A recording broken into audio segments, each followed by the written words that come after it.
So much also.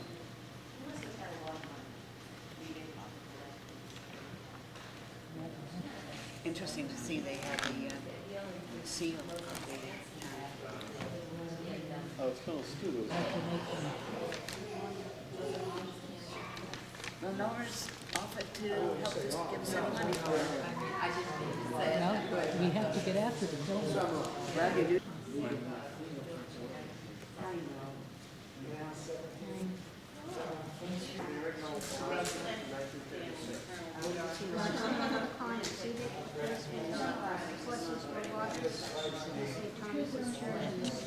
Yes, sir.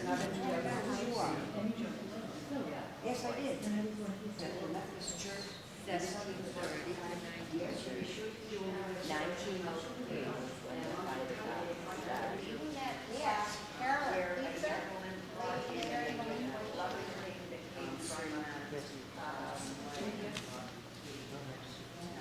Right. It seems to me that it was someone named Franklin, but I'm not positive. But it's going to be a long, lovely dress with her, even though it was a large and long scarf filled with lovely thread. Right. I don't know. I know. You remember that? Well, the other thing too, one of the things I'm still teaching people, believe it or not, is having sewing machines that thread from the front to the back. They end up doing it this way. And it's awkward. You thread it with the left front to the back. No problem. You're not supposed to see the hole. And people don't know that. I mean, these are devices. It's slightly fine and dry. You mean you have a machine? You mean I just charge you something? I'm still teaching. Everything wrote on the fireplace?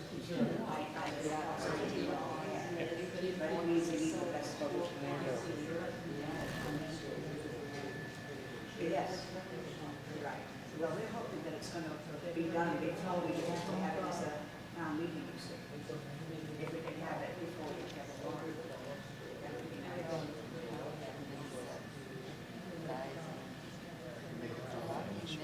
Right, and one person is here this afternoon says, "Who do I tell? But I want this to be in our plan." Oh, my Lord. She'll let you know when we check the first Right, at that, the man who helped with the collection of the young men for the draft blood was offered to give it to the library, $100, and they wouldn't accept that. It was worth $100. Now the things you just don't think about. Avondale Ball in her last sick. In that picture was heartwarming. That's the reason why it looks safe. Now, did I get it right? That side, it said Flint Street. And I was told that the other part of it goes by Flint Street in Tewksbury. I don't know. Well, I'm only repeating what I was told. I look at it as being Corey's on Salem Street too. Right. Well, then that could very well be it, and that's what they were trying to tell me. Yeah. But I thought on the back that they said Flint Street, you see. Right. Now, Both of them say that. whether at that particular time they called it Flint Street, that's the reason why it was written Well, there. I'm gonna go out and check my maps outside my car. I don't know. What's that? You have a book here that lists all the streets? Something else. This is a pretty color around something else. The end of it. That's enough. Down, Daddy. 19. If you want it. You know where the room is. Hello, I'm Don Lear, and I'm talking to Jim Murray of the Historical Commission in Wilmington. Jim, what is the significance of this find of documents, Wilmington-related documents? Well, basically what's happened, the entire history of Wilmington came to us in one big package. I don't know if anybody's ever gone up to the library and looked at the historical documents. They were very small and limited. Here, this man has come in with the entire history of the town, right from the Revolutionary War to 1900s. It's all sitting here in this collection. Now, for instance, is your house in this collection? No, my house is not in this section. However, the house next to me might be in this Really? section.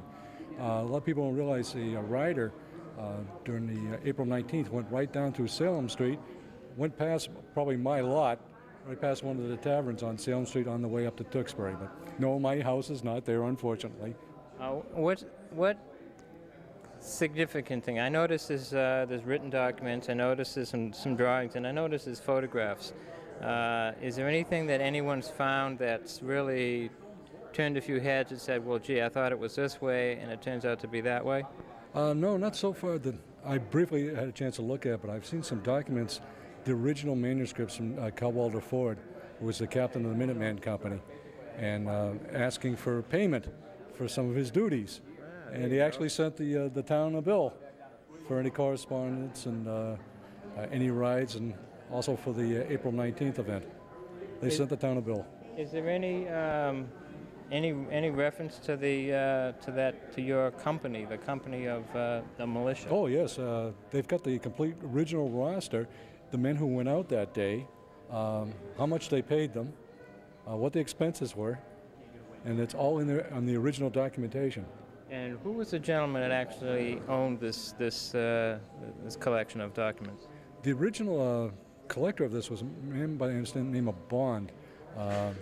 He originally presented to the town back in the 1900s. He had compiled this whole list. The town, in its usual wisdom, decided a historic collection wasn't of significance and voted not to purchase it for the man. He got so enraged he left town, took his entire collection with him, and mysteriously it showed up again. They found it, I believe, up on a farm in New Hampshire. And In wonderful condition. yeah, it's basically the original collection that he had done. And somebody had inherited or purchased it from him, kept it in their attic for all the years, and the original collection is right here, right from the turn down from the town in the 1900s. So we're hoping the town will have second thoughts this time and realize the error of their ways and do what was right and buy their history back. Sooner or later, you come down to how much. How much is what we're talking here for this collection? Gentleman's asking $15,000 for it, and I understand it's well worth the price. It's been appraised by professional people who know this type of thing, and they say he's asking more than a reasonable price. Now, is everything in here either Wilmington or relating to Wilmington? There's nothing in here for Boston or some other state? There may be some correspondence to Boston. I haven't had a chance to look at, but it's all Wilmington-based. Everything has to do with Wilmington. So basically, your whole history is right here on these tables here. Everything from maps to pictures, things that don't even exist anymore. All original documentation, not just a photocopy of something or something from somebody's memory as such. Any relatives in here? No, I didn't see any of my relatives. My relatives all came from Canada.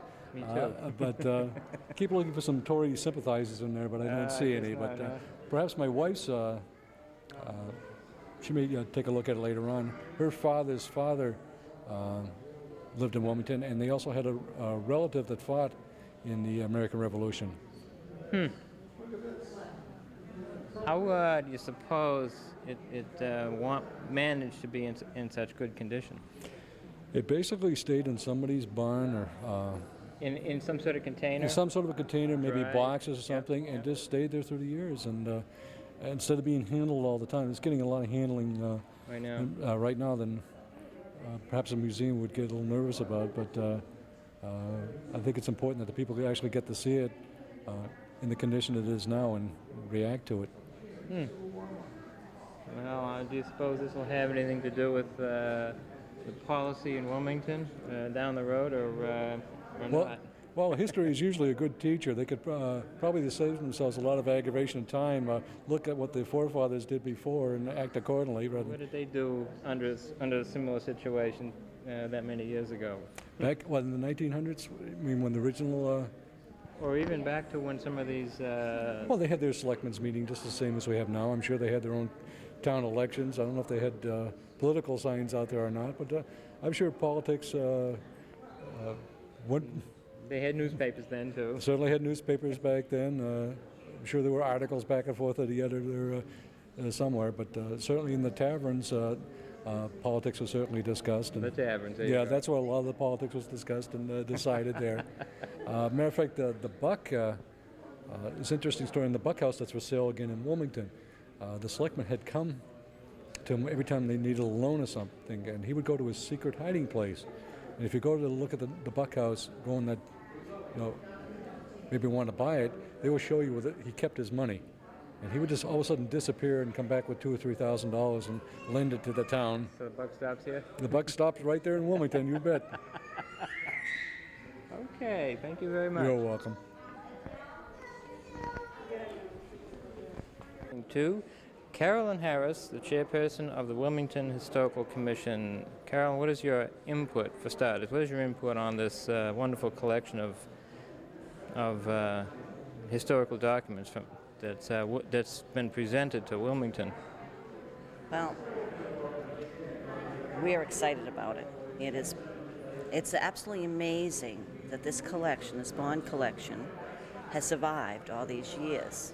Mr. Bond in 1904 wanted to put a book together and went before a town meeting, and they approved it but not the funding. And then he sort of packaged his boxes and went to New Hampshire. And for years and years we've been aware that these documents at one time had existed. They existed, but we always figured that they've been long since gone in the four corners of the earth. And Mr. Goldman, through his business, and found them. He deals with documents and part-time. He goes around and buys documents and so forth, and he's basically a dealer in antiquities, and he bought a box and tracked the rest of this boxes down, and we have 3 boxes filled with the Bond collection. So it's an amazing story. It's close to 100 years later, and here it is, back in Wilmington, and that's where we want it to stay. As I see in this collection, it looks like 99 and 44, 100% Wilmington here. It is. Of material. It is collection. Bond loved the town of Wilmington. He spent a lifetime collecting these documents, doing a meticulous job in cataloging many of his pictures with captions and notes. What year was this that he, or what point in time was this that he was just doing this collecting? I would say probably the 1880s, 1890s. He was ready to put this together in written form in 1904 when he went before. So roughly 100 years ago. Right. It's amazing. And the collection includes, and I know you've filmed parts of it here, but it includes Revolutionary War documents, pre-Revolutionary War documents, all the way up through Civil War, his personal notes and artifacts. It's really an 18th, 19th century collection. So about the turn of the century, he goes to New Hampshire with these documents, and what you just said, you figure that they're lost. Okay, what happened? When did this all surface? And last January, we received a call. January of 97. 97, we received a call from Mr. Goldman as to what he had found, and asked if the Historical Commission was interested. And we invited him to a meeting of the commission, at which time we took a look at just one box, just a surface of what he had, and we were absolutely amazed at it, and decided from that point on to pursue it. Now, obviously, Mr. Bond is not living. When did he die? I believe it was 1936, 1933, 36, something like that. So roughly 60 years after he died, these documents all surfaced. Yeah. It's pretty amazing, isn't it? They were kept together. Now, whether they were in somebody's attic or passed down from generation, was it we have no idea. Maybe his house, his property, and right, maybe just recently it was sold? Well, I think you'd have to ask Mr. Goldman to backtrack how he acquired the initial box and what research he did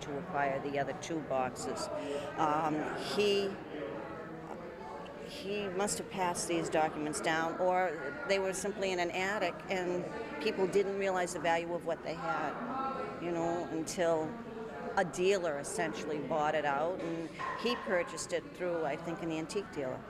Okay, now we have these documents in front of us. You're going to ask that possibly the town would buy them. Okay, supposing that happens, what then becomes of these documents? Well, first of all, this is not necessarily a collection, but this is a town archives. Every document in this collection has to do with the history of Wilmington. It's our heritage. So the first step would be to catalog exactly what we have and to preserve what we have, to then take anything, working with specialists, anything that could be Xeroxed, and make sure that those documents are available for people to do research. Whether Would you scan these into a computer, let's say? If the experts indicate it's not going to damage the documents, they'll be scanned in, they'll be Xeroxed, whatever it takes, so that we have working copies so that people can use this for historical research. The bottom line is that this is going to be town property. We want to preserve it. It's part of our heritage. It will become the nucleus of any town museum we ever have, but there are documents in here that people can use for serious historical research. So we have to take a look at cataloging. We have to take a look at preserving it. And there are many articles that should be on public, form a public exhibit. So looking at the library has several display cases that can be used with lock and key and so forth. So articles will be on display for the public to go and see. And if need be, those exhibits can be rotated so that, the public will be able to see their heritage. So after they're cataloged, they will reside at the Wilmington Library. At this time. All right? As things are right now. As things are right now, until we have a permanent home for it, be that home a permanent Wherever that large might be. section, Right. wherever it might be, part of a library, we hope eventually to have a town museum. It would certainly be in a town museum in the future. But there's a lot of materials used for serious research there that need to be available to the public. So we're hoping to scan, to copy, whatever it takes, so it'll be available to them. Are you from Wilmington? Yes, I am. Have you noticed any relatives or any names that you recognize in some of these documents? Well, from being involved with the Historical Commission over the years, there are always names that surface that are like the founding fathers of the town of Wilmington. But what's been really enjoyable today, going through it, is seeing people come in and saying, wow, I remember this house, and boy, didn't it look different, and this is a house that was on that corner, and that's the fun of the whole thing, really is. I noticed a photograph of a street, and one of the first things I realized was they didn't have paved streets back then. That's right. Isn't that the So picture of the town common at the point of the common, there's a horse trough. And it's dirt roads, and it's I think the picture was taken in 1889. It's incredible. And it's so important for kids to be able to look at things like that and realize how far you've come, what the town was like. It's so important for people to realize it. It's their history, it's their heritage. Now, how many documents? I thought I remembered hearing a number at one point. There was X amount of documents, what was that? I think thousands? well, it might be. By the time I add everything up, it might be 1,400 documents. That includes the whole pile here. But this is the first time the commission has seen the whole exhibit. We saw only one small part of it, so we're still in awe. The members of the commission that are here looking at it are just, we're anxious to get our hands a hold of it, hopefully. So everything that's on the tables behind us, everything that's on the table, that's it. Collection. The whole collection. That is the collection. And yeah. it's quite impressive. Isn't it? I must say. Yeah, isn't it? It's wonderful. It's so exciting. It's just so exciting to see the people and their reactions, and so exciting. I think it would be rather interesting to see how many, for instance, pictures of houses, how many of those houses still exist? And that's something that people would identify with. Oh, there's my house. Oh, there's my next door neighbor's house. Yeah, a lot of people have come in, and that's exactly, there are a couple of folders there that have pictures, 40, 50, 60 pictures of homes. And one thing we were excited on the commission is the Hardin Tavern. Right. We always knew that there was another edition on the back, but no one ever saw it. And we opened it up, and there, lo and behold, there was a picture of the Hardin Tavern with the back addition to it. It was incredible. Everybody's been speculating, well, we know there was an edition, but what did it look like? And it's incredible. Now, were there how many maps, or were there any maps of Wilmington? One of the original maps of Wilmington is there. It's about a 1730 vintage. Okay. It's in incredibly good condition. That's one thing that with all of these documents, that they are in incredibly good condition. You know, it's... And another thing I noticed was a list of residents in town at one given point, and you compare that, the amount of people that were in Wilmington then and the amount of people that are in Wilmington now is a completely different story. We're dealing with a different century, a different time. That's why it's important for people to realize their heritage, what it was all about at one time. You know, you've got to understand the past, to know the present, to There work were no on the future. automobiles, there were no computers, there were no telephones. I know it. It's wonderful. And we've got the pictures and the documentation to show that. Yeah. It's great. It's great. And I truly hope that we're able to bring it home, which is what it's all about. And show the people. And show the people. Exactly. Very good. Okay. Thank you very much. You're welcome. Thank you. Tomorrow, and tell them we need this. We need this desperately. Okay. And, I suppose, is there any possibility of a private, somebody in the town of Wilmington, a corporation, let's say, might be interested in providing? We're rolling. Are we rolling? And I said, Is this off the record, or do you want this? yeah, I want this off the record. Oh, so call Mike. I don't want that on your film. We like Mike. Well, erase that. See, what we're more interested in is the different point of view of what it looks like as you're talking. Okay. You know, So we can mumble. Once in a while. We try to mumble our way through things, huh? Exactly. All right. How long have you been doing this? For years? 92. Oh, wow. That's great. We've been. Because you came down the tavern, I think, once and did some Right. filming down there. Yeah. On Christmas. Yeah, right. Yeah. Because they do a wonderful job at Christmas.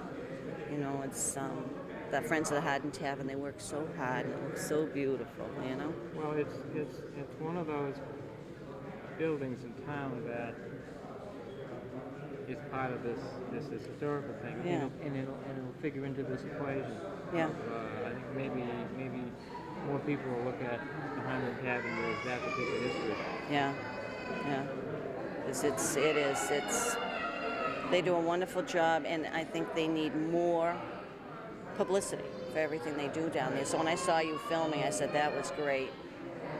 So, are we done yet? And so And we so- need to buy this collection. Okay. And I would like to thank you very much for this wonderful insight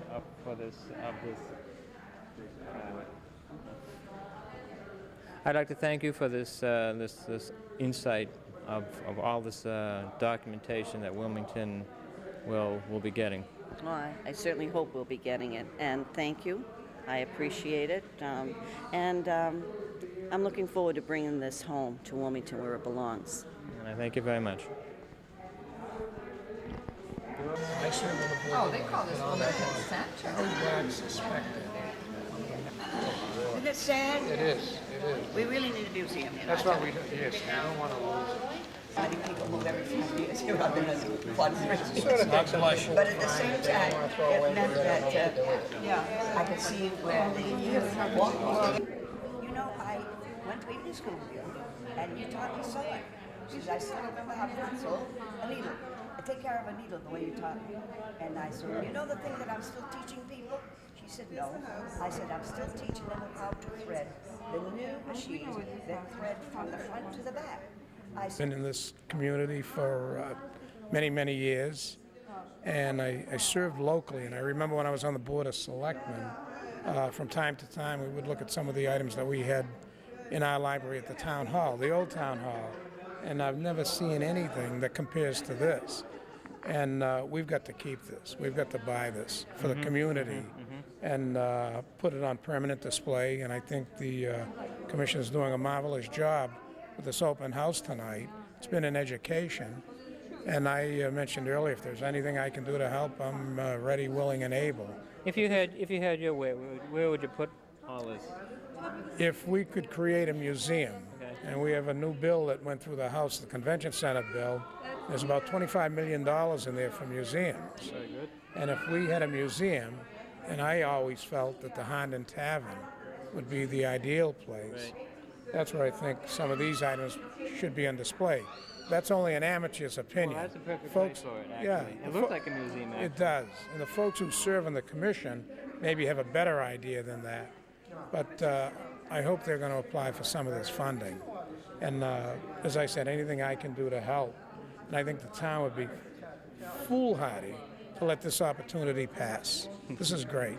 It's an education. It is. Any relatives in this collection of yours? Oh, no. My first member of my family was my father, and I think he bought that lot of land in 1949 Okay. on Dayton Drive, and we moved up here full-time in 1955, and I was going to school, living at my dad's home, and then I bought my own house, first house here in 1961. So we've been here a while, but nothing that predates this. Yeah. This is incredible. This is marvelous, and it brings back a lot of memories. Charlie Brown, who served on the board of Charlie Black, who served on the Board of Selectmen with me in 1966, always talked about the seal and the plaque, and he had his own suspicions as to where that was it? disappeared. And he always felt that someone, shall we say, picked it up and never returned it. Right. And he always thought it was, and I don't want to start a controversy, one of the local Pauls. So, Right. but it's nice to see the seal, and this has been an education. It's been great. And it's in wonderful shape, Oh. too. And as I said, we shouldn't let this opportunity pass us by. Right. We're not talking about, relatively speaking, for what it gives us, an awful lot of money. I mean, when was the last time you ever heard of such a find anywhere in Massachusetts? I've never heard of such a find, and I've never seen anything in this town. Laz writes those articles, and I always took it at face value as far as historical articles were concerned. But boy, there's a lot of material that backs up a lot of what has been discussed in the past. So I think this is terrific. And my wife said, we're going out tonight and we're going to see it, and I'm glad I came along. I'm glad I came, too. This is terrific. It is. It really It certainly is. Good. Okay, thank Good you. talking to you. Thank you. Good Talking to you. My pleasure. Good to see you.